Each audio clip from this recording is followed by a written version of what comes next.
what it takes to become a huge IFBB pro. This drives me nuts. You see guys on social media, I hear young guys at the gym, and yeah, I admire the enthusiasm and the goal setting, but I hear guys talking about, well, I'm going to be an IFBB pro in 3 years. I just need to take some steroids.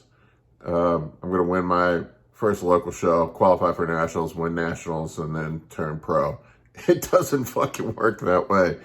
Never. Almost never. I mean, there are a few freaks of nature that do it. I think it was Steve Weinberger I heard talking about that the average, just the average, think about this, the average IFBB pro has been training was training 10 years before they got the pro card.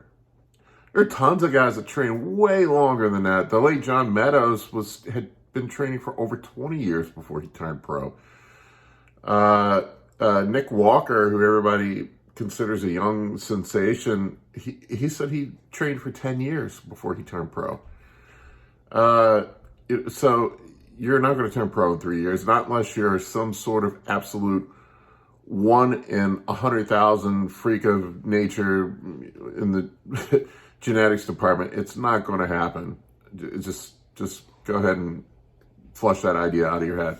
What it takes, that 10 years, that's the average. What it takes is 10 years of grinding in the gym, being perfect or near perfect day in, day out, weighing and measuring all of your food, not missing workouts, training with intensity, training smartly, having a plan and following that plan and sticking to that plan, competing along the way, and yes, using PEDs along the way. Once you've maxed out your natural potential, it's just almost no one turns pro without using PEDs. It's just the way it is.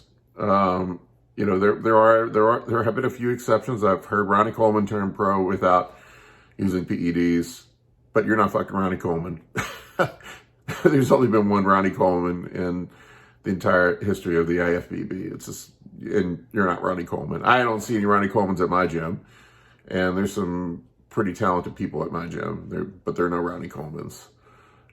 So you're going to have to be dedicated, and you're going to have to stick to it. Most people don't have the type of patience that it requires to be dedicated and stick to something for 10 years straight. They just don't. So, and there's no shortcuts either. That's another thing too. People think there's some magic cycle, some magic training program, some magic diet that's going to get them over that hump. It is just year after year, day after day of grinding, just grinding away at a goal. And it's true with almost anything. I was a music major in college. You don't master a music instrument until you've played it for at least 10 years. At least. It takes 10 years of dedicated practice to become even close to being a professional musician. And then there's another level after becoming a professional musician that you have to exceed to. And it's years of dedication to become a professional football player. Pretty much every kid that ends up in the NFL has started playing when they were 7, 8 years old and have been playing nonstop since then.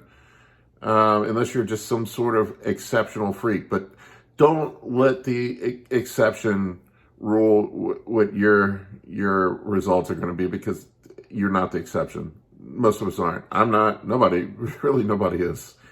So you have to grind year after year and be dedicated to it if that's truly what you want. And don't talk about being an IFBB pro when you haven't even won a local show yet. Just focus on one thing at a time. Take one step up in the mountain at a time. I'm not trying to discourage you from that goal, but work on one thing at a time. Get through today. Get through tomorrow.